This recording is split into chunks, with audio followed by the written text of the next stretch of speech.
This is the Can Crushers Wrestling Podcast. The following contest is scheduled for one fall. Let's go nuts! It's Jimmy Nuts! Drive out with a car! With your hosts, Mark Martinez. Remember, just because you're trash doesn't mean you can't do great things. And the English Professor. It's called a garbage can, not a garbage cannot. Hey, this is former WWE superstar Duke, the Dumpster Drosy, and you are listening to the Can Crushers Podcast.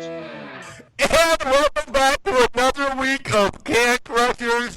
Let me tell you, I'm your host, Mark Martinez. In Pittsburgh is the English Professor, and literally 3 houses down the street is the guru, Chad Pirano. We're still quarantined.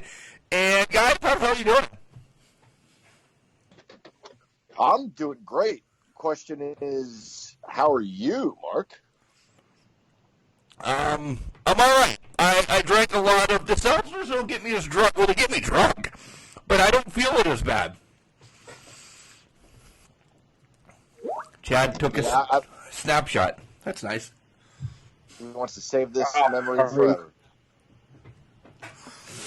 I worked fishing here today, so I got out for a little while.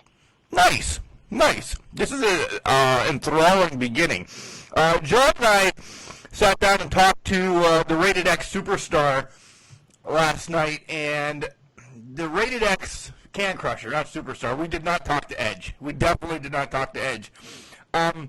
We got loaded. Again, imagine that, a Saturday night of Mark getting loaded. It's been happening pretty rare. This quarantine needs to end because my liver's taking a beating. Yeah, I don't know how you do these early mornings after drinking as much as you did last night. I could not do it. I woke up at 7. Wow. You're not even out of bed yet. Kinda, I am. Hey, did Kelly hate you last night too? Why? What did I do? Because that's what you always say. I don't know. Last night, let me tell you, that we were drinking, we drank till, I don't know, 11:30, John? Midnight? It was close to that. Yeah. I don't remember going to bed. I'll tell you that. I don't remember getting to bed, but just another Saturday night. All right, let's talk about wrestling, because it makes it sound like I'm a raging alcoholic every time we talk on these shows. I didn't have anything to drink, just for reference. If you want to judge Mark, you can judge him against the fact that I had 0 to drink during this FaceTime. Right. All right. So let's jump. What, Chad? I said same here. I didn't have anything to drink either, so you're the only alcoholic. Yeah. Yep. Great. Let's talk about the dark sides of wrestling first, because we love those. We've been saving them for the end, but let's talk about the dark sides of wrestling first. Did you guys watch this week's episode about Dr. David Schultz? Yes. Who wants to go first? Absolutely. You want to Go first? ahead, Chad? John. All right, I'll go first. As far as I won't waste too much time on Stossel. I never could stand the guy. This consumer reporting nonsense that he's done for years. Like, is that milk really 2%? Give me a break. I hate the guy. And that's all I'll say about him. I also don't know why the vendetta against pro wrestling. Even to this day, he can't just say, like, back then we wanted to uncover because a lot of people believed it was real. Even now, he's like, they were bullshitting people. Dude, even in your report, you said 2/3 or 3/4 or whatever it was understood they were watching entertainment in 1984. Just, who cares? I hate that guy. As far as Eddie Mansfield goes, a part of me sympathizes with the guy. I know Jim Cornette obviously hates him. David Schultz hates him. Um, the guy got hosed, and it sounds like he kind of regrets what he did. At the same time, fast forward 5 years, and Vince McMahon blows the lid off, so that he doesn't have to pay athletic commissions or certain taxes or whatever. It saves the company money. And I was never a fan of David Schultz. I think the guy he takes himself way too seriously. He's the toughest guy in the world. He's the greatest wrestler in the world. I don't know. I was not a big fan of the guy. I don't think he got as hosed as, like, say, Bart Gunn. He was told, stay in character, do what you have to do. He wasn't told to hit the guy. Iron Sheik talked to the guy. Iron Sheik's a psychopath. He didn't haul off and suplex the guy. He probably just said, I come from all this country in the toughest sport, whatever. David Schultz is like, well, I'm in character. What am I going to do? Of course I'm going to hit the guy. Well, no, you don't have to. So when Vince said, well, you signed this saying that I didn't tell you to hit the guy, and Schultz said no, of course he got shit canned after that. Vince never told him to hit the guy. And then he had a hard time finding work after that. It was a good episode. I don't know that it necessarily shows us the dark side of the ring in any capacity. Nice spin kind of on it. Misnomer in that regard. Nice spin on that. Yeah, I didn't find that it wasn't very dark to me. I just never could stand the guy, David Schultz. Good, Chad. And I agree with one more thing. I agree with Jim Cornette. One of two things could have happened to this guy. He could have been a huge star, and his Lansfield said, if you pay him and respect him, you'll get his loyalty. Meaning, like, maybe he'll go along with the cartooniness in the years to come for the sake of a career and still be like that piece of reality in pro wrestling. But Cornette offered the flip side of that, in that he would have done something else that was self-destructive that would have cost him his career. I agree that likely would have happened. He would have done something else. Something else would have pissed him off along the way.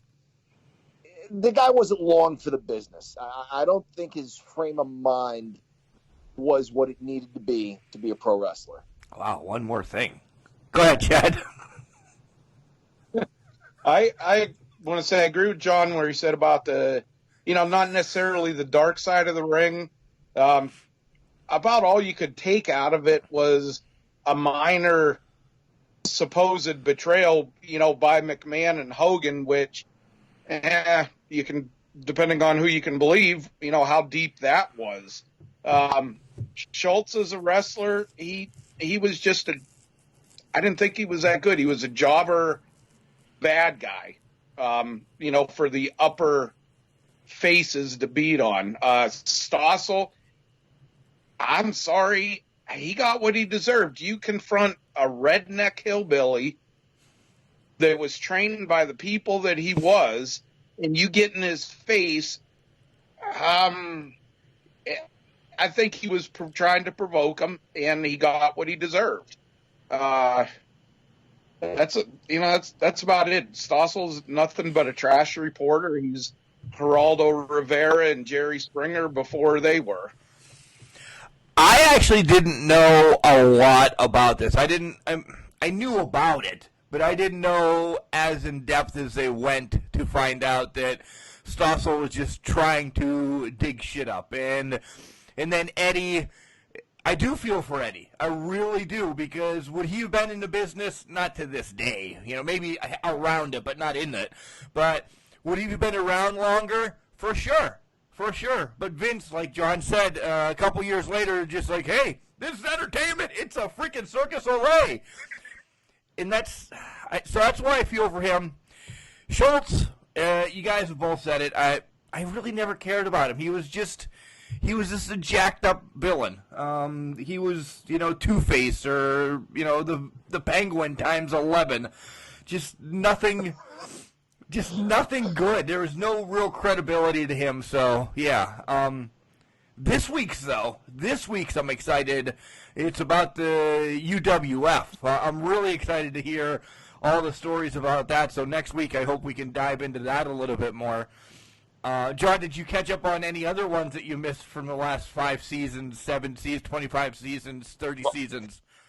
What else? What else is it? We've talked about a lot of them. We've talked about Moolah, Benoit, Superfly, the Von Erichs, the Macho Man, Brawl for All.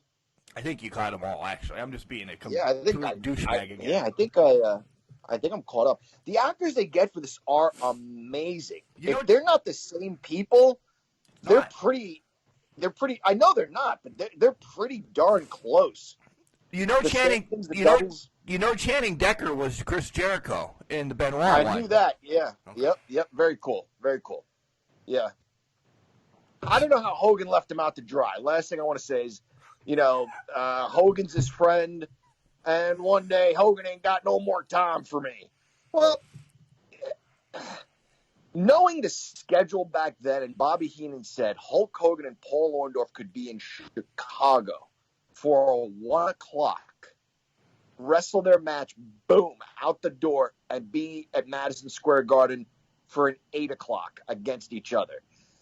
I'm sorry if the guy didn't high-five you while he was running down the hall. Schultz just seems bitter, man. He just seems bitter. Thank you. You're welcome. Anything else? Chad, do you want to bring anything to the table? Because you've kind of been quiet. What do you have in news? This one, I remember when this happened and the big deal and everything. I mean, Stossel just I said it before. He got what he deserved. You just kind of provoked the wrong person. Was Schultz wrong in hitting him? Yeah. Do I think that McMahon might have said, tear this guy down? He might not have said crack him in the head, but I think there's more to that. I don't know. This is just one of those ones that there's, when the business was changing and you were picking sides, cliques, getting in groups, trying to secure your position, there just could have been a lot of backstabbing with this one. And you don't really know if there was because it was so long ago. It's not like WCW when they were folding in the backstabbing or the NWO and stuff like that. This was a while ago before, you could have the proof and stuff like that. Before the magazines and all the phone cameras and all the dirt sheets and the internet, absolutely. To your point, Chad, Eddie Mansfield told him, he told Stossel, be careful with David Schultz if you talk to him. If he's telling the truth, he said, don't ask him if it's fake because you're going to get cracked. Yeah. And that's exactly what he did. He asked him if it was fake and he got cracked. The other thing about Schultz is I've been told when you knock a man down, if he gets up, you knock him back down again because he might do something to you. Come on, man. What's Stossel going to do to you? Hey, he might have What's that? He might have taken his ankles out. You don't know. I guess. God. But I think, Schultz talking about, the paydays were gone and he had a hard time finding work. He actually didn't have a hard time finding work. He just wasn't getting or going to get anywhere near the money that he was getting from WWE. So that was the bullshit. One of the bullshit parts of his statement. He worked Memphis. I mean, he went back to where he was before. He was touring and getting dates, but he wasn't getting the money. So there's a bit of an exaggeration of him not being able to find work. He wanted the big money. You just said that, and I'm saying it the same way, but he wanted to be the headliner. He wanted to be Hogan. He wanted to be, and he had nothing to bring to the table besides, I don't know, no disrespect to, anybody that's never made it, but he had nothing. He didn't even have a shirt, I'm nothing. Just because you don't have a shirt doesn't mean you didn't make it, but he had nothing to bring to the table but a bad guy. Good. You're a bad guy. At least you bring something to the table. People compare him. He was a Stone Cold before Stone Cold. No, he wasn't. I don't know. No. Stone Cold had so many. Yeah, was he a redneck? Is that the part he played? He had so many layers to him. Watch a David Schultz interview, and if his enemy, or his opponent is Jimmy Snuka, or the Junkyard Dog, or Rocky Johnson, and you see where I'm going. If they're not a white person, all his promos are the same. And I know it was a different time. Yeah, don't shit on his promos go for the lowest common denominator. They go for racist remarks. And it just got old quick. It got not even offensive for the time, but just, okay, this is all this guy's got. I do remember that Mansfield report. I remember seeing that. I was a little kid, and I'm watching it with my brothers. And they're like, there it is. What do you think now? I remember not wanting to believe it, and then maybe 4 seconds later thinking, can't wait till Saturday when wrestling's on. Yeah. We didn't care. We didn't care. Yeah. Chad, do you have anything about in the news this week? Yeah, there's one thing I want to bitch about. Just take a minute or two here. WWE release of Jerry Briscoe. The guy's been around there forever.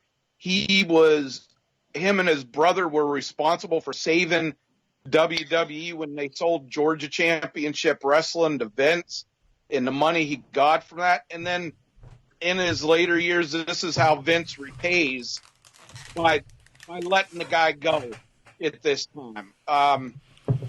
Vince owes. There's a lot of people that he owes, what he has to. This is one of the older guys, and I think he just shit on him. I agree. But letting him go. John? I was not aware he was released. I don't know why you released that guy. I know times are tough. I know times are really hard, but there are certain people in the business that I think, maybe this sounds harsh, I don't know, but they ought to be there till their last day. Die in the business. You're afraid to say it. Die in the business, yeah. Die in the business. I mean, for their knowledge, not for any other reason other than the knowledge and what they bring. Like, Pat Patterson's one of those guys who everybody says is uber intelligent, and stories, angles that you think are brilliant, you would never guess Pat Patterson was behind them. Or booking of a certain match. Razor Ramon credits him for booking his last match at Madison Square Garden against Triple H and how they worked that. And Razor said he could feel the fans like, yeah, he's going to WCW. This is bullshit. No, he's not going. No, wait, he's staying. He's probably going to win this. Like, you can hear the conversations building up in the crowd based on Patterson's booking of that match. And I would say the same thing about Briscoe. So either of those guys not spending their last days with the company is kind of odd to me. I want to bring up the other person that got released this week, Chad. Curtis Axel, Michael McGillicuddy, whatever you want to call him. Joe Henning, that's who he is. I'm excited that he got released. I'm actually happy. He's got friends in AEW. I think he will probably go there. My heart wants him to go to the NWA. I think he is built. He's just built for the NWA, and I'd love to see him go there. You guys, anything? I'd like to see him go to AEW more than NWA because I think he has so much more to offer, and I think there's more opportunity for him there as far as opponents. Yeah, I'm with Chad in that regard. When I read that article, I showed my wife, and she was actually bummed. She said, she's a total casual, and she knows it, but she loved the B team. B team, go, go, go. B team, yeah. Something like that. Yeah. But it was their commitment, like your commitment just now to it, Mark. They committed to it. They didn't have T-shirts, so they wrote them on their tank tops, B team. It was fun, but that's sort of like a no way, Jose. Clearly a ceiling, and it's really, really low. They could have done more. Like when Axel came in, he was an Intercontinental Champion. I mean, they've made him shticky in the last few years, but I think he could have been off TV for a little bit, come back as the perfect son or, something like that. I love the homage to his dad. Everybody knows Mr. Perfect was his dad. Why can't he be Mr. Perfect Jr.? You have the little bulldog or, anything like that. Why can't he be a Little Perfect? or Uh. a little less than perfect or something. I'm all right with that. You hate it. I don't care. I hate it because it's also got a ceiling. All those guys, The Rock is the exception. I don't. That guy was shot out of a cannon. Curtis Axel is the same idea as Rocky Maivia.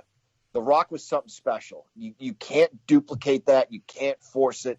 I think the guy had all the attributes. He had the build of his grandfather and the athleticism, the near athleticism of his father, which means he was nearly perfect, but not quite, Mark, to your point. He should have been his own man. I don't think you... I mean, look at David Sammartino. That guy had no chance. No chance. In hell? Just because of his name. No chance in hell. Yep, Vince thought of that. Now, Curtis needed his own thing. What's his real name? I don't even know. Joe Henning. That's not bad. Chad's pissed. Go ahead, Chad. Oh, I'll agree with John on this as far as like him, kind of trying to chip off of the Mr. Perfect thing. I think he has to go out. Could have probably done better out on his own and, used it as a reference maybe. I'm kind of excited to see him get out in that because when he was allowed to show his talent, which wasn't often, unfortunately, he is a good, solid wrestler. I don't want to say he's like Arn Anderson, Tully Blanchard class, but he's not far from them, I believe, when he's allowed to get out there and wrestle. Nice. Did you guys listen to the Spotlight this week? It was pretty much just strictly business. It was a pretty sweet interview. Neither one of you know who it is, do you? Absolutely, I know who it is. I have not listened to it yet. It is certainly on my agenda for the day. Royce was awesome.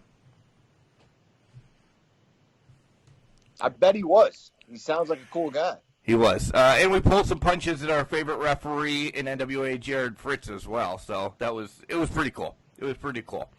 He teaches. Yeah, he teaches me about Camille. He talks to me about Camille and everything. Great interview. But, all right, do you guys want to talk about this week in wrestling? Or should we take our break and then come back and then talk about it? Yeah, let's take a break. Let's do that. Okay. So what do we do before we take a break, though? We talk about what, John?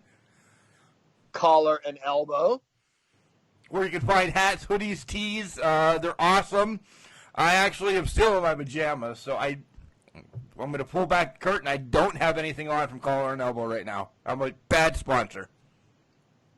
No, I mean, every once in a while, though, it's all right. I'm repping us both with Mean Gene. Oh, nice. And Chad still's got nothing. Yeah, I got nothing this one. I got nothing. All right, guys. Most comfortable stuff that there is, by far. Boom. Chad brings it home. Guys, head over to collarandelbow.com, and when you check out, make sure you put the promo code Can Crushers. Capital C in Can, capital C in Crushers, all one word. You'll get 10% off, and you'll send us, I think, $1. No, I don't know how much it is. It depends on how much you spend, actually. You spend millions of dollars. We might be making millions of dollars. But nonetheless, head over to collarandelbow.com, promo code CanCrushers, capital C, and you'll get money back. We'll take a break, and we'll come back, and we'll start with some AEW when we come back. Wrestling. A love and a passion we all share. I've started a wrestling brand. The wrestling brand. A brand founded on the aspects of wrestling. Two entities working together to create a product that connect emotionally for people everywhere. Collar and Elbow is the brand. Passion and love for wrestling is the drive. I am Al Snow, and this is Collar and Elbow, the wrestling brand.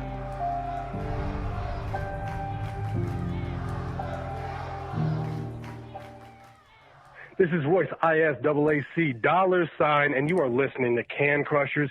Of course, I'm doing my Can Crushers, not drinking beer. I mean the exercises. Got to get them triceps swole, baby. Keep listening. And welcome back to Can Crushers. We had a little bit of a longer break. If you didn't know, of course you wouldn't notice because I edit this together, but somebody had to grind 5 pounds of coffee in our ear as we were at break. So, I don't know. 5 pounds, John. That's a lot of coffee for the week. It was maybe a few spoonfuls. Oh, okay. It's enough for like 20 ounces of coffee. 20 ounces? How much seriously, 20 ounces of coffee? Of like a 20-ounce cup is what it comes out. Like 20 brewed ounces, 20 brewed fluid ounce. I didn't grind 1.25 pounds of coffee. Oh. All right. What's wrong with you? So, AEW starts great. I love Darby and Cody. This is the third time we've seen this match, and it's unbelievable. Just one of you go first because I can gush about this match for a long time. I love these two. Yeah, I do too. And I won't take too long because I want to hear you gush. These guys, they've just got something special between them. They've got great chemistry. They can wrestle any number of times. It never gets old. I just always enjoy watching these guys. Interesting finish, something different that you don't see very often anymore. You had Darby Allin going for a coffin drop and Cody catching him in a crucifix. But during the course of the match, I think Darby did a really nice job of playing the underdog, showing that he's got what it takes and will do whatever it takes to beat the favorite. Kept working the leg, and Cody just had the mentality like, this kid's good, but I'm better, and I'm going to beat him. And the only downside for me was Brandy taking that huge bump. Was it believable? Absolutely. Am I getting just a little tired of Brandy? Yeah. What? I am. I'm sorry. You love Brandy, Let her do her own thing. When she was the head of that organization, it was the dumbest thing, but I loved it. They went around cutting people's hair. And the idea behind it, for me anyway, was we're going to cut your hair. What are you going to do about it? Nothing. You can join us, and that's about it. I loved it. Now she's with her husband again. Chad, what do you got? Great. I love the match. Like John said, the chemistry between those two, they just work really well. Man, if Darby Allin had put on just a little bit more weight, I think he'd go a little bit further. But excellent match. The Brandy thing just gave me the indication that they're going to have some problems between her and Cody, because he really didn't act like a husband should when she got taken out. I mean, I'd have been down there, holy shit, get the ambulance, get the, people, everything. And he was like, oh, okay, there's one person there to help her. I'm going to go back to the match, hon. I'll see you in a little bit. That's about it. Like I said, great match. I loved it. I agree with both of you. I'm going to start with Chad since it's actually fresh on my memory. Yeah, I think Cody's also going to have something to say that why is Brandy consistently coming out with QT and Dustin? Like, I understand it's your brother-in-law, real-life brother-in-law and everything, but damn, I'm not going to hang out with my brother-in-law or sister-in-law all the time like she's always coming out with them, kind of getting intermingled in his matches now, too. Yeah, I agree. I saw that as well. And on John's part, you stole my thunder. I agree 100%. I loved the finish. That Cody gets hit with the coffin drop, and he does turn it into a crucifix, yeah. But he kind of just rolled with the coffin drop because he played it that he got hit so hard that it just rolled him.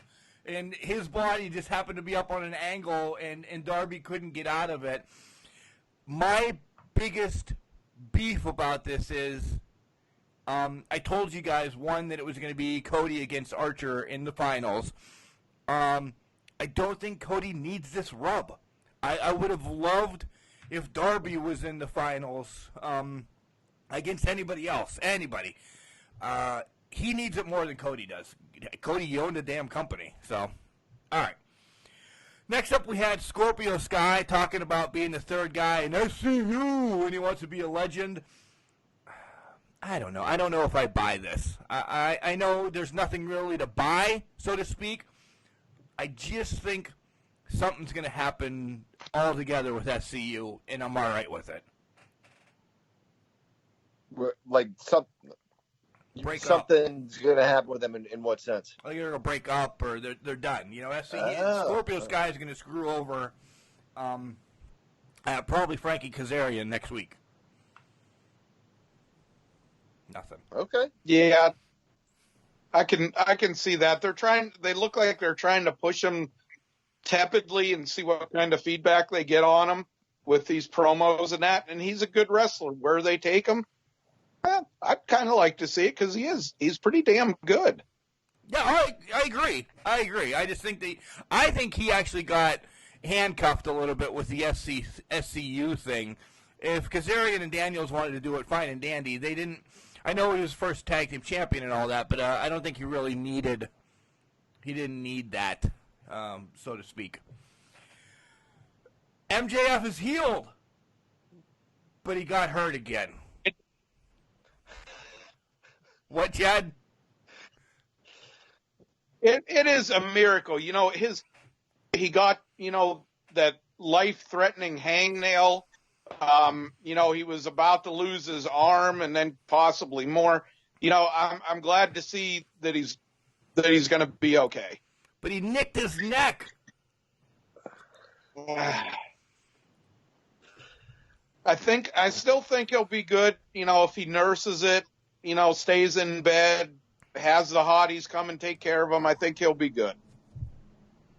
And this gives Wardlow an opportunity to get in the ring a little more too, since MJF is healing, nursing his injuries. I also think you see a separation between them. The time's probably right. I don't know that MJF needs a bodyguard, and I don't know that that's all Wardlow needs to be doing. The promo's hilarious. He's always hilarious. Across the board in this promotion, you get a sense of who these people really are.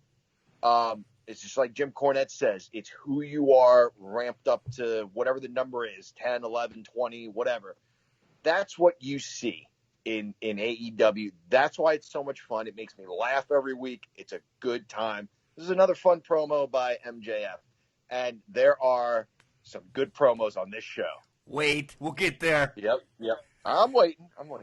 You actually transition into the Wardlow match against Musa. I don't know who Musa is, but Wardlow doesn't care. I love this knee, this kind of go to sleep off of the top rope that he just, I don't know what word I'm trying to use, like choke slams you into his knee. I love this from Wardlow. I like that more than the spinny throw around thing. I like this old IWC all day long, and then he just drop your ass. The spinny one, he could do without spinning him because he's not going to be able to spin, King Kong Bundy or somebody big like that. Well, nobody's going to be able to spin King Kong Bundy. You know what I mean, but a few things about this match. Jericho's commentary is always hilarious. Musa really needed the job. Well, he should reconsider because he's going to do a job. One other point about this. Did this look a little dangerous to you guys? Like, Musa was playing the part of the wet floppy fish, but was it a little too much? Like, I was genuinely worried for the guy. Like, the way Wardlow was throwing him around and not knowing anything about anything, it looked like Musa took some dangerous bumps, maybe for the sake of shock, maybe for the sake of like, hey, I can work and sell really well, put me back on TV. But it looked like the guy was going to get hurt. Well, I thought he was going to get hurt. Mr. Mayhem was going to hurt him. Well, it looked like it. John, I'm glad you brought that up because I'd actually forgotten about this. Who he reminded me of taking those bumps and that even Sue was sitting here like, holy crap, he's getting tossed around. He reminded me of the Malkies. In the nasty, and just from the thing of the nasty bumps that they used to take. Oh my God. I just watched that one with Bob Eaton throwing the one through the rope, and no, he didn't catch himself going down. He went through the second and third rope and flat backed on the concrete. I did see that one. Just reminded me of. John's got nothing. Yeah, they took. Yeah, they did. They took some. They were that team you beat up back in the day. The Malkies, God. Next up, the Bubbly Bunch. This was epic. This was unbelievable. They did another Flim Flam challenge. The big boot, the big whatever you want to call it, the knockoff of TikTok. And you have Vicky Guerrero. You have all these upper echelon stars that were part of this. This was nuts. This was nuts. Jericho is unbelievable. Was Dean Malenko in there too? Or no? I don't know if I saw Malenko. Maybe not. There were some people. It was fun to see Vicky. God bless her. I just what I've seen of her interviews outside of the wrestling world, she seems like a very, very sweet person. I hope she's doing well. I'm glad they had her on the show. You know, I never thought I would go for something like these guys and what they're doing. When all three of us grew up with whatever it was, starting with the Four Horsemen, the commitment to excellence, the Nation of Domination, and you know, their desire to take over. All these factions kind of had the same thing in mind, and these guys, they're all douchebags. Yes, they're all acting like idiots. Not one of them is like, you know, we've got an important match in Atlanta, Georgia. No, they're playing whatever they're playing, and they're talking shit on how bad the other one is at the game. But it works for some reason. It's truly us. This is why we like it so much, because we are all douchebags, and that they're living it out on TV. Yep, that's the brilliance of it. If we became wrestlers, would we be like, hey, Mark, you might want to do a few extra reps because you got Hulk Hogan or whatever? No, we play video games and call each other and act like idiots. Yeah, it's us.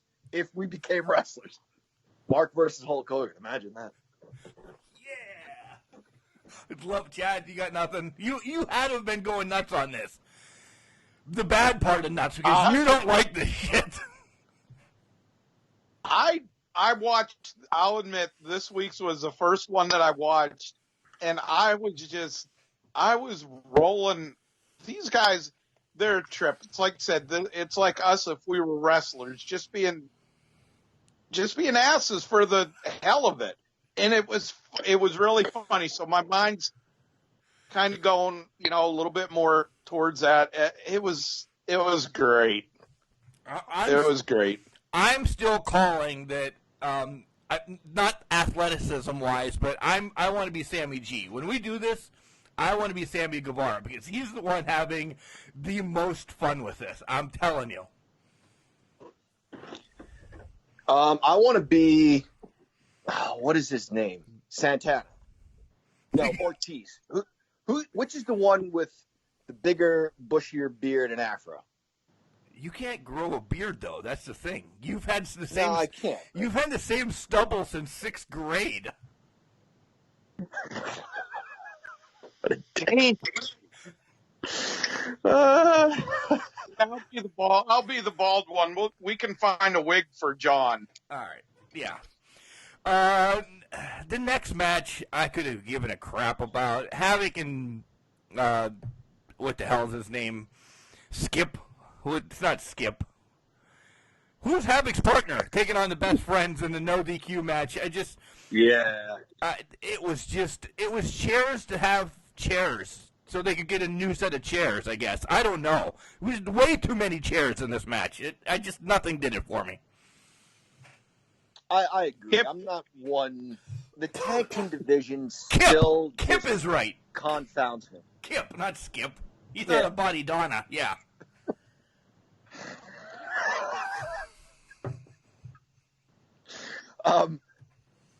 I didn't love this match. The tag team division is probably, in my opinion, the weakest division they have going on there, which, alluding to something we said earlier, makes me wonder why they would want to split up any teams at all. I think they need more teams, but nevertheless, this match is all right. I'm not one for all the crazy chair shots.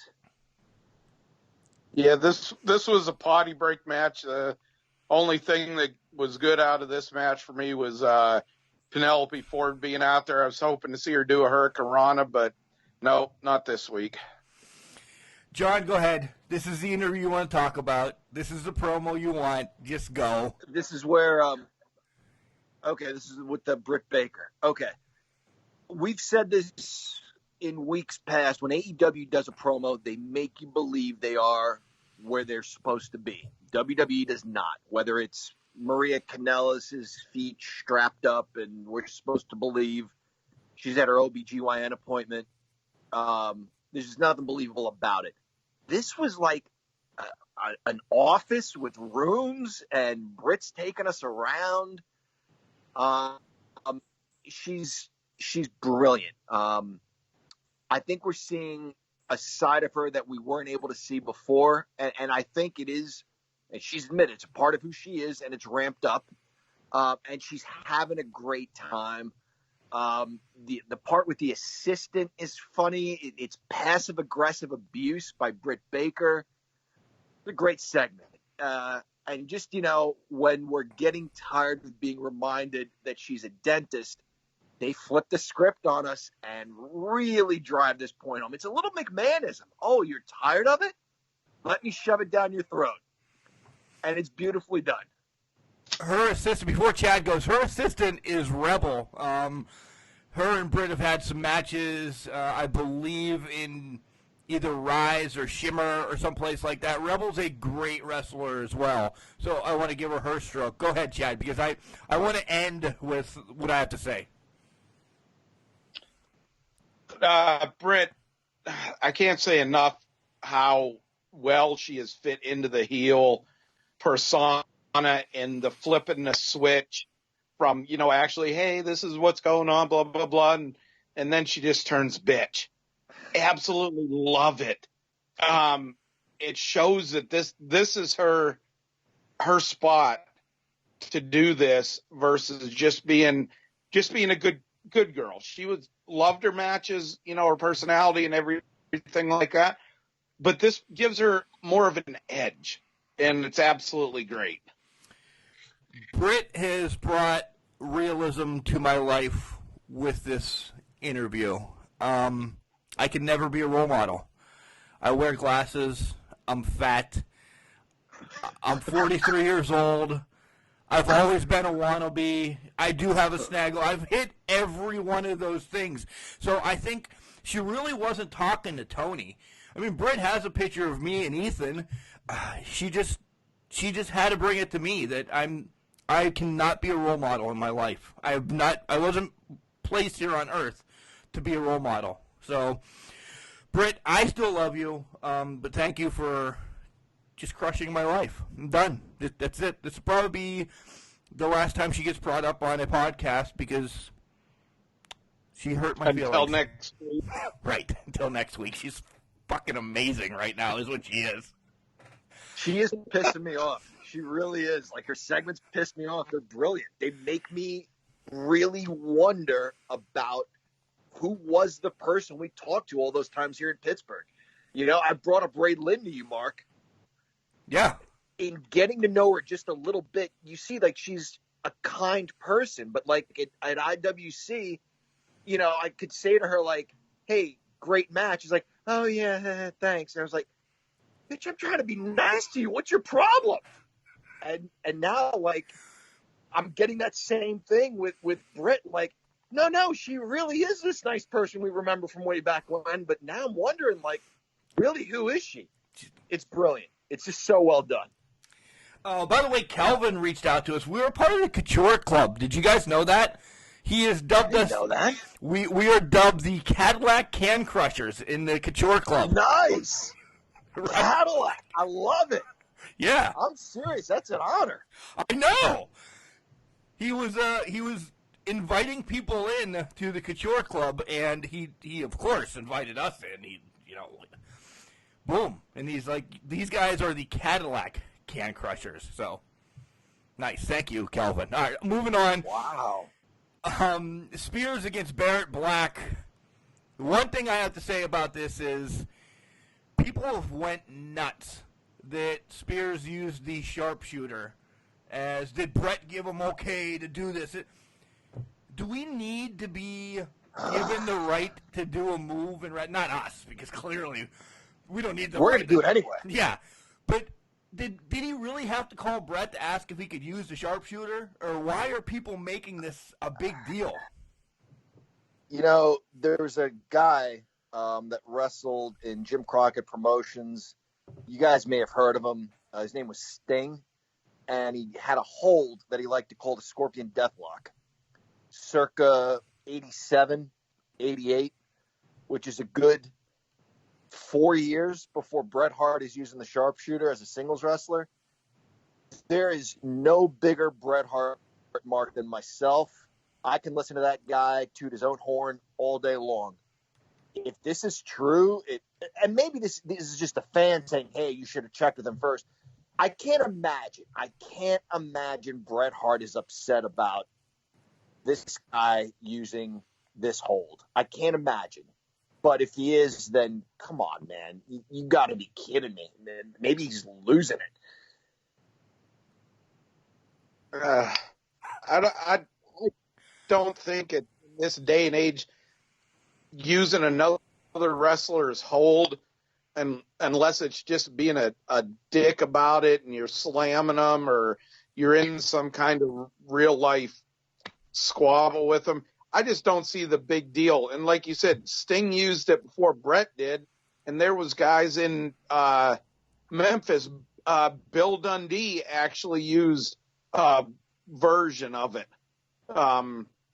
It was more the one that Malenko used, the cloverleaf, than the sharpshooter. But it's a move, guys. It's not like it's a one and done thing and everything like that. Like they're ruining it by using it. Some of the old magazines would sometimes show Ric Flair and Buddy Rogers together, because they both had the name The Nature Boy. And so you kind of, even if you didn't ask for permission, you got an idea that there was a relationship there. They both know what it's all about, to dress well and wrestle well and have gorgeous hair and all that. Ronda Rousey asked if she can use a name Rowdy, and that's different. That's a name. That's an identity.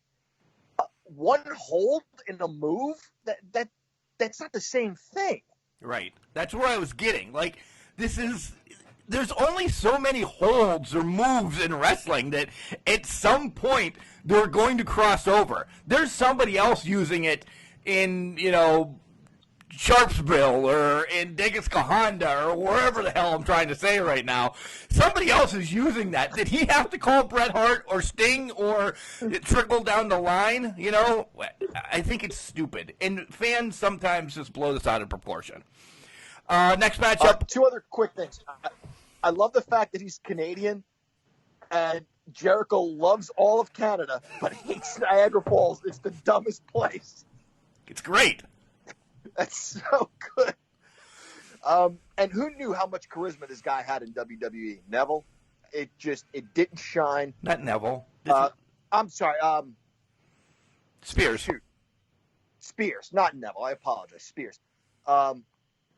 It didn't shine in WWE, but it's got an opportunity to shine here. And it's back for your information. Wait, what? It's the bastard Pac in AEW. Right, it's not right. Neville. Yeah, well, him too, though. I mean, Neville was not what Pac is. I just feel bad that, like, Tully, granted, Tully's staying out of the Corona issue and not being there, same as, like, Jake and Arn and all those guys. But I just think we don't need Tully anymore with him, and that's sad. I would have liked to see Telly do some more. The last thing I remember Telly doing was kind of getting a rope just slowly put around him, and then he just walked away from it, like not really even tied up. They just didn't use Telly good there. It was bad. It was bad. It was. I think he still has something to offer, though. I think just his presence alone has something to offer. I think if he works on some things, because he was a good talker. We're seeing out of Arn Anderson, and we're seeing out of Jake the Snake, but we're seeing two different things out of those guys. Tully Blanchard needs to find a new identity for the year 2020 and stick to a young up-and-coming talent. I think they can make him work. Yeah. Next up, we have Marco Stunt against Brody Lee. Yeah, Lee wins. This wasn't even anything to talk about. Yeah. Okay. Moxley. That's the ones he got his ass kicked. Moxley's at home outside. It looks like a city dump or a graffitied wall or whatever. It's great. Make sure you call your grandma. He gives us all these, things to do. Wash your hands. I mean, it was their coronavirus update during the show, but just to have Moxley just take his glasses off, look serious, and don't forget to call your grandma. I loved it. I loved it. He has blown the Dean Ambrose thing off the face of the earth. I will not call him Dean anymore. He is John Moxley, and now I love him. And it's the intensity, right? Macho Man was intense about cream in his coffee. This guy's intense about washing your hands and calling your grandmother. It's the intensity. That's what this guy is. John Moxley is intensity. Chad? Yeah. I love just about anything he does. His matches and that he's allowed to show a lot more of himself. There was sparks of it in the other federation, but here in AEW, he's really come into his own. Then there's a promo telling us that a tag team is going to fight Hardy and Omega next week, and it's Jericho and Sammy G, but now they've given themselves a name. And damn it, there better be shirts because I'm ready to give them money. Les Sex Gods. I love it. I love this name. They should stick together. You need a tag team in AEW. Jericho and Guevara, Les Sex Gods. I know Jericho's Canadian. I don't think his French is as good as, like, Dino Bravo's daughters, for example. No, because to him, French is just le, and then whatever you wanted to say in English, following that. Right. It's good. It'll be a good match, though. It'll be a fun match. I'm looking forward to it. Yeah, and I'm hoping that next week in the match, the thing that comes in the air, the drone comes in and messes with Jericho. Yeah. What, Chad? Vanguard. Get it right. That's right. The hover rat. He needs that thing needs the respect. Get it right. Sounds like something you'd see on Antenna TV. Do you need the hover round? Call now for your free hover round. Exactly. Anyway. In the main event was Archer against Dustin. Good match. I told you guys months ago Archer was going to win. My question is, why was this the final segment? I think it kind of dropped a little bit with this. And now that Dustin is gone, this is kind of focused towards Chad. Does Dustin take a little bit of a break and come back? Because we heard at WrestleCade that some funny things are going to happen with him. Is this where, since he got the snot beat out of him, does he take a break and come back? Chad, do you think? Yes, absolutely. I think he had mentioned you might see some changes, a different side, a dark side, whatever. I think this is a perfect opportunity for that because this is going to fall in line with, and this is my prediction for the Cody Archer match. Arn is going to turn on Dustin and cost him. And I think this is where the Rhodes brothers come back, some evil form of the stuff that they were in WWE before. You think we're going to see Stardust back? Hopefully not as cheesy, but some form, yes. Wow. See, I agree in some aspects. I was surprised Arn was his manager, coach in the first place. And I said it on the show, like, at no point did his brother Dustin ever say, hey, look, he did the same thing to me years ago. You know, he was Dad's worst enemy back in the day. What are you thinking? It's worked till now. As far as the match goes, I loved it. This may have been my favorite match of the night. I really thought we were going to see the Rhodes brothers in the finals of the tournament. I thought that's the direction we were going. But I thought Cody's body language did a tremendous job selling someone who's older and clearly not at the peak of his career, but with a certain determination, a determination that just said, I've been here before. I know I can win. And then he didn't. I mean, he got his ass kicked, which now, you know, can if Dustin couldn't do it and he's bigger and stronger, can Cody do it? That sets up a nice story. So the finals will be fun to watch. I see Dustin coming back. I think he loses the leather and the face paint finally. I see him coming back with the torn jeans and the flannel shirts again. The natural. Yep, I think we get a throwback to Dusty's son here. I'm all right with that. Call up Kendall Windham and bring him back. That's great. Kendall Windham can't travel very far. He's still got problems with that jail thing for counterfeiting. Oh, that's right. That's right.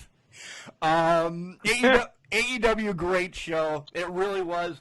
The finals aren't going to be until Double or Nothing, May 25th. So we'll see what they kind of put together. Because this tournament's taken up the last couple weeks of Dynamite, which has been great. So let's see what they put together for the next couple weeks. Anything else on AEW? We'll take a break, and then the last segment will cover WWE in general. Is that all right?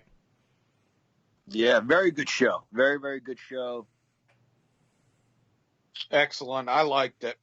All right. Let's take a break. We'll come back. We'll throw WWE in the end, and then bring up anything else that we want to bring to the table. This is the fashionista of professional wrestling, Calvin Couture. And I'm glad you're listening to me, but I don't really know why you're listening to this podcast. But whatever, they paid me a lot to say this. So enjoy Can Crushers, I guess. Welcome back to Can Crushers. It is I, the English professor from the Borough of Kings, speaking the English of the Queen. Joined by your host, Mark Martinez and Chad the Guru. We have covered AEW. Guys, let's talk a little bit about this week in WWE. Yeah, let's talk about Raw a little bit. There's a few things that we all want to bring up on Raw. We'll bounce around. We won't go actually match by match or anything. Number one, coming out of Raw, Apollo Crews' injury. Do we think this is just he got hurt and now he's off the card, or is this a work? I think it's a work. Yeah, I'm going to go with it being a work, because if it's a legit injury and stuff like that, they don't film the things like that and put that much detail, with the filming. They're like, okay, shit, the guy's injured, give him some respect. It happened here type deal. Exactly. I also think that they did a really nice job of showing us what he's capable of doing. He had two really nice matches. Give us a little taste, and now pull him back and make us want him more. Why not have him take that bump on the pay-per-view? Not that it's really, it's a pay-per-view, so to speak. It is coming up. Why not give him his little bit of stroke and let him be in the pay-per-view match, get hurt there, instead of doing the Ali thing that now he's pulled out of one of the biggest matches of his life. I think he could have did a lot in the match. It's a flippy match. We got the ladders, and it's going to be on top of, corporate towers. You have to that's where you can spotlight him a lot. So I kind of feel bad for him because you saw Ali's been buried since. That's it. You feel bad for him. That's the idea. It's to build up anticipation. It's to build up his desire to come back. You know, we've seen it in professional sports. An athlete gets injured before the playoffs or whatever the case may be. He's injured just before the biggest match of his life. I kind of like this. It makes me want to see him come back and prove himself when the time's right, when he's healed. Yeah, definitely seeing I think he'll have more use coming back and focusing on him than, the chase that didn't happen versus, okay, somebody got injured in a ladders match. That pretty much happens every year. Right. I'm going to stir the pot. I was all in on Ali when he was making his run. I don't care if I see him right now. I've lost it. I'm on the other side. Like, I was for Cruz. Yeah, he had a chance to win this ladders match. Now you're going to pull him off of TV because it's the knee is what they're going for, right? A knee is not going to heal in wrestling terms, 2 weeks is 9 months. So he's not supposedly going to heal for a while, so he's off TV for, say, a month. Oh, shit, I forgot that he exists again. And then when he does come back, he needs some stroke. You make a great point, Mark. You do make a great point. The Ali thing is maybe taking too long. One thing WWE used to do back in the day is show you a guy recovering from an injury. And maybe it's not exciting or sexy TV anymore, and they just don't do it. But show us Ali recovering. They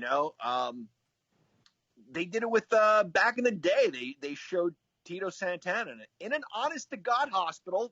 Actually go to a hospital, give him a few bucks and rent a room for the day. But yeah, show us. What's that? That sounds bad. Yeah, today it does. Well, I guess you're right. Geez, I guess I wasn't thinking. I was No, just wrestling mode. But no, show Cruz recovering. Show him on crutches or something. Keep him fresh in our minds. Take us through his recovery so that we recover with him. So we did get somebody return this Monday, and your boy Jinder's back, John. You have to be excited when he came out. I was very excited. I missed him. It's been a long time. Just one other quick thing for the sake of disagreement, Mark. You hated the opening match. Nothing should go through 3 commercial breaks. I feel that had there been an audience there, there'd have been a fight forever chant. I thought the 6-man opening match was amazing. Last week we said that we wanted to see Andrade and Garza team up. What do we get this week? Mark, Chad, they're listening, guys. They listen to us every week, and this is proof. I agree with you. I agree that they're listening. I just think it's some is too long. It was just we talked off air about it, and the Horsemen might have had 4 matches, but they were quick matches, and I know it was different TV then. Raw, even fast forwarding is long. Like there's some stuff, and there's more to cover, but there's some stuff that they should have just tossed away. They really should have, and I really think Raw needs to get down to 2 hours. Yeah, but to answer your question, I was happy to see Jinder Mahal back. Akira Tozawa, holy cow, put up no fight at all, if I remember correctly. This was really a lopsided match. This was just a squash for Jinder Mahal. Chad, you love Jinder. Oh, yeah, like I love having the plague. Now it's time to bitch. It really is. There's the Asuka Baszler and Nia Jax match. Literally 2 seconds before Nia hits them both with the ladder. They go outside the ring. Cole says, "The only way you can win this match is by pinfall or submission." She hits him with the ladder and just says, "I'm out." And it ended. It was done. What? Or I know they're trying to show us how Nia Jax is an unstoppable force, but what? And the other two didn't. Why didn't they keep fighting each other then? Like, what the hell was that? Terrible. Just don't have it. don't have it. If you don't want to put one of them over at this point, then don't. Just don't even have the match. But I was licking my chops over this. Like, Asuka, has she lost some steam since she started? Yes. Nia's being built back up. Shayna's being built. The three of them in a match, I thought this is going to be awesome. We're going to find out who the best woman is. And I'm like, what's going on? Why is this over? Well, the bell never rang. The match never started. Man, get out of here. This was such horseshit. I hated this. None of these women deserved it. Just don't have the match. If they were going to go to a no decision match with these three, what they should have done is just had all three of them beating the shit out of each other, uncontrolled, ref throws the match out. This way to end it was like, okay, been here, done that with Nia before, and it didn't work before. You got to do something different. Bob and Lana, I don't know why they're getting a spot. This is just unbelievable. Don't come out. You're too gorgeous to come out. Oh, my God. Get a divorce already. Yeah, and if it wasn't a squash match, I could see the point of this. Like, you distract me from, this much better opponent. You know what I'm saying? Like, I need all my focus for one of the top card guys. I get it. This guy should have been able to beat the guy with 3 Lanas at ringside. It didn't matter. It was a complete mismatch. Yeah. So unless there's an ulterior motive here that we're going to find out at some point down the road, this didn't exactly make a lot of sense. Yeah, I got nothing. This was I don't like either of the characters. I'm hoping the rumor is true that Bobby Lashley is going to feud with Brock Lesnar when they come back. I hate this angle. And now we'll get to Chad. Chad really wants to talk about this, and we lingered it long enough for our Raw segment. Liv Morgan is in Ruby. This was probably my favorite match of the night. And I know it wasn't long. It told a little bit of a story. These two are so damn good. Ruby legit gets hurt and is off for a year. And now she's coming back, and they're she's got steam because she's doing the comeback, but she's getting beat up by Liv. I love this little story that they're having. I just hope both of them break apart from each other and get momentum. Who wouldn't want either one of these as a champion right now? And I know it's far away because Baszler kind of has it written all over her next, but I like these younger girls, women doing things like this. It's more of a, like, I don't want to say distraction, but it's a great mid-card story.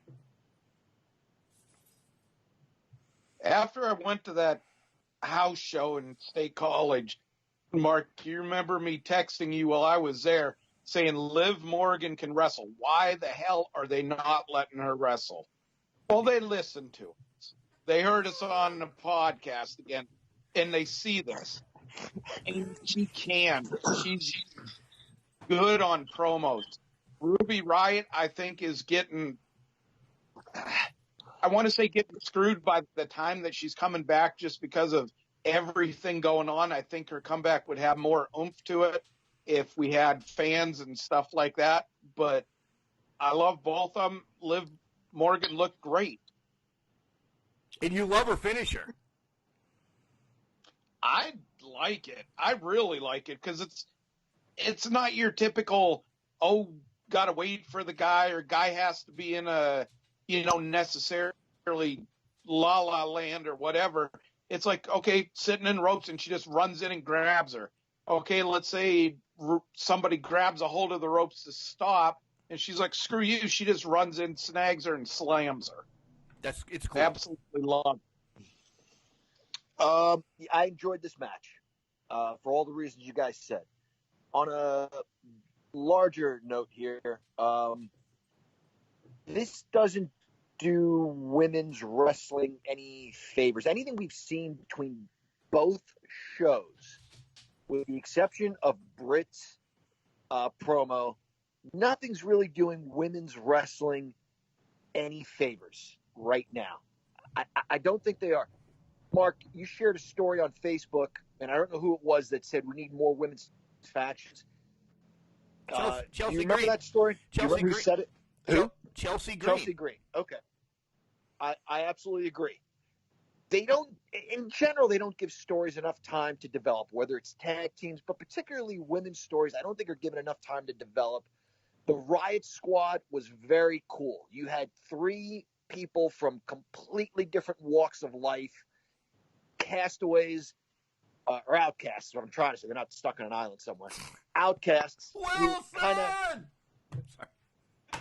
who came together for whatever reason. They found something common in one another, and now they're fighting each other. They never gave Mandy and Sonya much of an opportunity. They jobbed out to everybody, and then they broke up over boys. You have Thunder Rosa, who's maybe too big of a star for her own good. I thought it was a cool faction. She's already risen above that faction. We talked about Brandy earlier.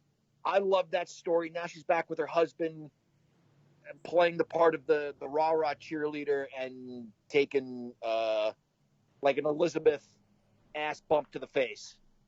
I don't know. I would have rather seen good match. I'd rather see Liv Morgan and Ruby Riott together again. And it's not too late for that. It isn't too late for that. I'd like to see some women's factions, some genuine women's factions that are given time to develop. Get off my soapbox now. Right. All right, let's switch over to SmackDown. As SmackDown's brief. There's not a lot going into SmackDown.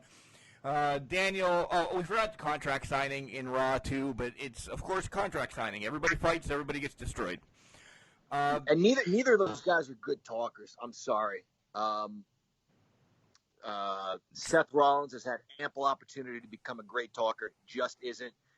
The Scottish Psychopath has the build of builds, a la Sid Vicious, Scott Hall, built for this business. I think he needs a mouthpiece, though. I agree. Chad, any thoughts on that? You're a Seth Rollins fan. I like Seth, but when he was with the Shield originally, and that I think was his best on the mic, and that they could kind of pick off of each other. I still like his ability in the ring. I still remember the ROH days and how good he was. But I have to agree with John. And as soon as you said, John, that Drew McIntyre needed a mouthpiece, the first person that come to mind was Father James Mitchell. Wow. You guys, him? Yeah. Oh my God, would he be the perfect mouthpiece for Drew McIntyre? The look, the long scraggly hair look, the devilish look, perfect mouthpiece for Drew McIntyre. Well, maybe they're listening. Maybe they'll call him now this week. SmackDown. Let's just get into it because Mella and Mandy are fighting for a qualification match. Sonya comes out and is bantering the whole time during the match. Mella wins. She's in the Money in the Bank. And then Sonya just comes in and beats the snot out of Mandy. Mandy has a leg injury, so she might be out of action for a little bit now to see the same leg injury that Apollo has, by the way. It swelled up real quick and got black and blue instantly as they had her in the back. And Otis was there. Dolph comes in. You got to be sad that your girl, Chad, Mandy, on the shelf. Thank God for my girl. Well, I've got inside information here. She's taking a break because her and Otis are going to get married and start working on a family. No way. If they do that angle, I'm done. Jeez. Done. The Forgotten Sons got the win over New Day, so now that gives them a future title match. It's been released that it's the Forgotten Sons, Miz and Morrison, and Lucha Underground, or Luchasaurus, or Lucha Libre, or whatever the hell they are, in a 4-way match at Money in the Bank. Really nothing. SmackDown brought nothing. You guys both said you didn't watch it, so that's why I'm just rambling. Yeah. It just was Braun in the Firefly Funhouse. Just bleh. I think you see the New Day split up down the road. Just wanted to add that in there. I think that's what they're going towards that. One thing I did go ahead, Chad. I'll bring this up, but go ahead. I was just going to say one thing.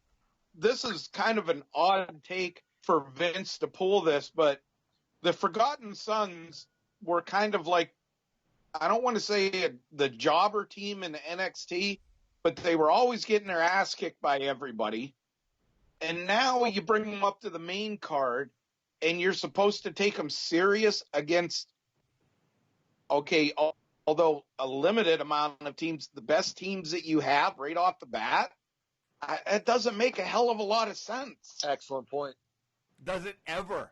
The strongest team in NXT in the last couple years, the War Raiders, come up dressed as freaking Vikings, and they're inexperienced now. They got squashed before they even got in a ring on Raw because they look like idiots. But I'm saying that's what he usually does is whoop the piss out of the talents or whatever, make them weaker. But these guys he's bringing up and trying to make them look stronger right off the bat, I just don't get it, because they're not a bad team, but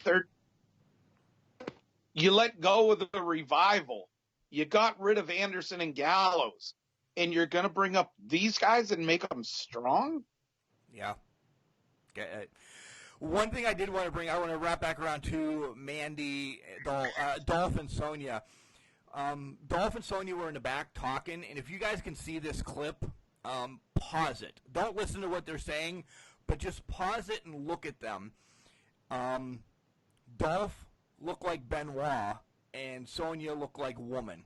I'm telling you, they're both kind of dark. They're both. It reminded me. Maybe it's because we just saw the story recently on Dark Side of the Ring, but they could do something with that. I know they're opposites, and they should go their own ways and everything. But just this interview, instantly Benoit and Woman popped up the way that they were talking, and I'm like, holy shit, they could have something with this if idiots like us could bring it to the table. I'll have to look at that. I'll look it up. So, wrestling-wise, that's it for the week. It really is. Let's talk about some random things. John watched a sweet card the other day, and then I'll talk about the IWC stuff that I watched Friday night that John bailed on. So, go ahead, John. Did you say I watched a week card? Did I say week? I don't know. I don't know. It wasn't weak. I watched like several episodes of World Class Championship Wrestling from like September of '83 to December of '83. I don't care what you guys say. I will always love the Von Erichs. Mark, you and I talked about this, and Chad, you'll understand. There was a fight between Kevin Von Erich and Terry Gordy. They weren't in a match. Gordy was in his own match with Jimmy Jam Garvin in a tag team match, I think against Iceman and Gentleman Chris Adams, and Kevin Von Erich was at ringside, of course. Why wouldn't he be? And Gordy just like put his foot outside the ring and like took a swipe at him, and that is all it took. Kevin stormed the ring, and it looked like something spilling out of the C&J.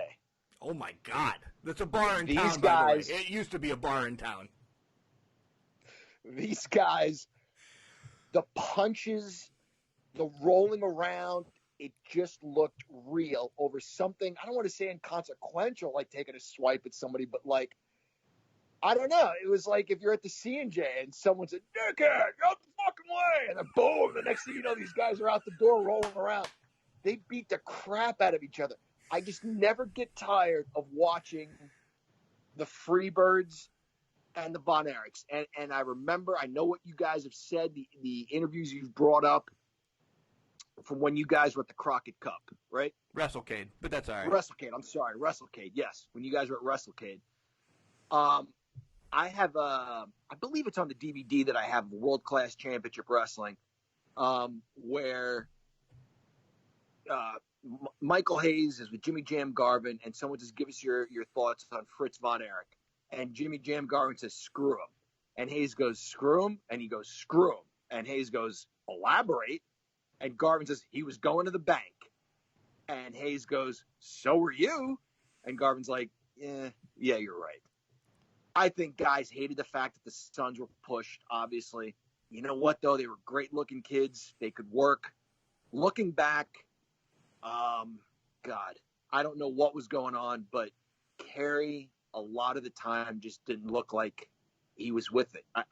During the promos, it was hard to follow what he was saying sometimes. Still great stuff in the ring. Great stuff. And it kind of shadowed what was going on in WWF at the time, which is weird. $10,000 body slam challenge for Kamala, anybody that can slam him. At the same time, there was a $10,000 challenge on Big John Studd. And I know I'm missing a couple other things that occurred to me in the moment, but it made me wonder who was doing the storylines first, who was copying whom, or were those just like the big things going on at the time, and that's kind of what everybody was doing. Those were your basic wrestling storylines, I guess. But in any case, I'll never get tired of – I'll watch World Class from pretty much any era. I'll never get tired of watching the Freebirds and the Von Erichs. Nice. Real quick, Chad. Friday nights on IWC's Facebook page, guys, I've been posting them in the last 2 weeks because it's only been 2 weeks long. It's a six-pack with Jack Pollock, and you get Justin Plummer and Chris LaRusso and Joe Dombrowski was the panel the last 2 weeks. Might be changing up. But last week they had a great card. Dusty against Lawler, AJ was on it, Punk was on it. It was great.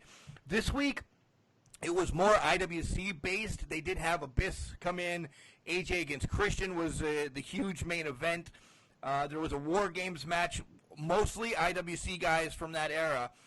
But they took a different spin this week, as they didn't really talk a lot about the matches. They kind of got drunker this week, and that's fun because the shit that comes out of Chris LaRusso's mouth sometimes is amazing.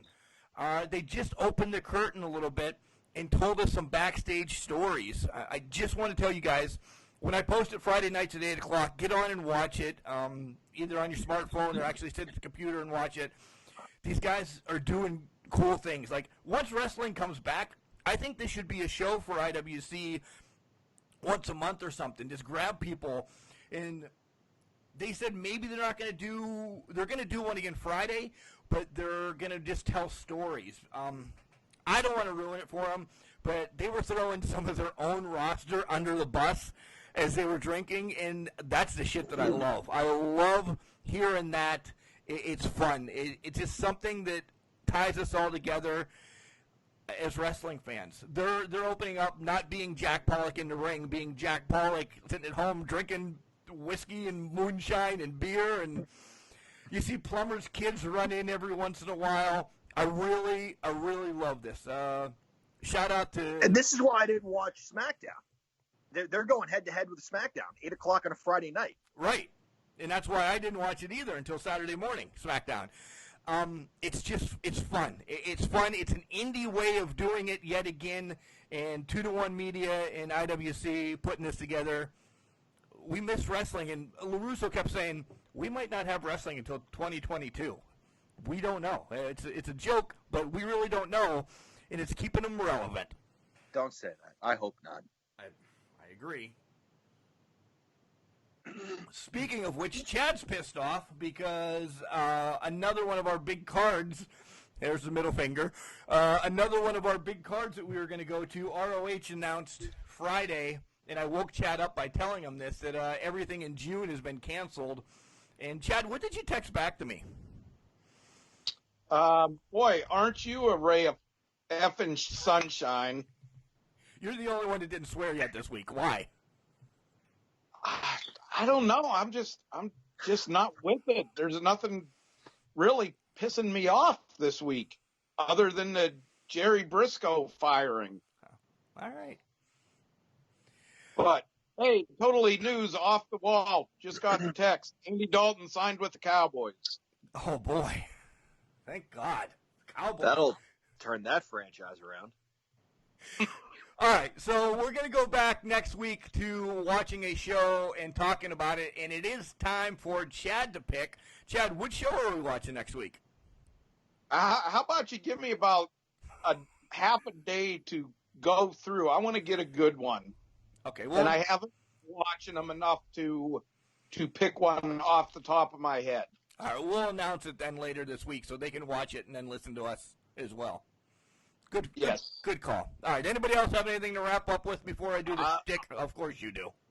I do, yeah. This is news that Mark doesn't even know, Chad doesn't know. We had been talking about a new tournament. I have named the new tournament. I have the concept of a new tournament, and I'm announcing it right now. This is the Can Crushers Revolutionary Force Tournament. What? The Can Crushers Revolutionary Force Tournament. We have been discussing women's wrestling. We were talking about it earlier, how I felt like this week didn't really do women's wrestling any favors. You always hear the old saying in the WWF at the time, back in the 80s, a revolutionary force in sports entertainment. You hear about the women's revolution and breaking glass ceilings. Well, neither promotion really did anything to kind of push women's wrestling forward this week. We watched the fabulous Moolah Dark Side of the Ring a week or two ago. She held wrestling back for the better part of 40 years, as I've said. So we're going to have a women's tournament filled with the very best women who have been a revolutionary force in women's wrestling. And it's up to you, the Can Crushers listeners, to determine who is the most revolutionary force of all time in women's wrestling. That tournament will be coming to you. What do you want to say? We'll start that next week, Mark? Do we want to pick that next week instead of watch it? Because picking always takes a good half an hour. Good point. So. Yeah. Whatever. If do you have all 32 members written down already? I have 28, I think, but it won't be hard to come up with 4 more. We could do that next week. Or we could push it back a week. Let's push it back a week. Let's push it back a week and do. Next week we do a pay-per-view of Chad's choice. The week after that, we really iron out who's in this tournament and announce all the names. And the first round matches. Correct. Yes. Okay. I'm going to play devil's advocate here, to be like John likes to do, stir the pot. I really think that you got to have, if you don't have Moolah in this tournament, you got to put her in this tournament. That's fair. No, that's because fair. for the good, or most likely in her case, the bad, although she held it back, she also, I want to say she kept it in the spotlight when it might have faded. That's a great point. Yeah, that's a great point, Chad. At least she kept it around until someone was able to take the ball and run with it. I think that's exactly. Fair. As of now, she's not in it, Chad. As of now, but absolutely, I agree with you. As of now, she's in it. As of now, she is. Yeah. That quick. Just a little bit ago, she was. Now she is. All right. Well, all right. So watch for what pay-per-view we're going to watch on Facebook later this week. In 2 weeks, we'll do the drawing of the first round and get everything squared away for the Revolutionary Force. Is that what we're going to call it? Sure, I'll mess it up again. Yes, Revolutionary Force. You just said it. I'll mess it up 6 more times by the time we end. And that's it. Chad, anything. Bring something to the table. One more thing. Beautiful weather the last 2 days. Guys, got to get out, do some, do your social distancing thing. Get out and enjoy the weather with your family. Over the last day and a half, family in the area lost 8-year-old daughter to a very tragic accident, something you wouldn't think of. A tree limb fell and struck the young lady. Unfortunately, she passed away. You know, keep your family close, guys. You know, your friends and family. Tell them you love them every day, because you never know when your time's going to come. Yeah, we went to school with her mom and her uncle, and it was nothing more than a little kid playing in the backyard, I guess, and a tree limb fell on her. That's a horrible story. One other thing I'd like to mention, I am the king of missing opportunities. I miss opportunities to wish Chad happy Veterans Day. I always think of it maybe 2-3 weeks later.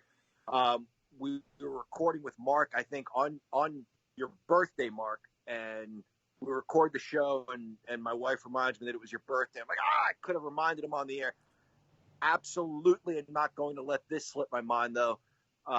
Listeners, yesterday, Mark's mother would have been 70 years old. Obviously, we know that Mark lost his mom just a few months ago. She was something really special. So, Mark, we love you, buddy. We love you like our brother, and we loved your mom. We still do. We miss her. We know you're having a difficult time, and justifiably so. You miss her. We miss her. She was the show's #1 fan. I think that's fair to say. Go back, guys. If you're going to listen to any interview this week, go back and listen to the memory. Literally the day that the funeral was over, we went to my house and I drank, I don't know, a keg in shots, and listen to that. It's something special. We touch on wrestling, but it's about Mom, and it's by far, it will always be my favorite one. It gets bad, though. It gets outright bad.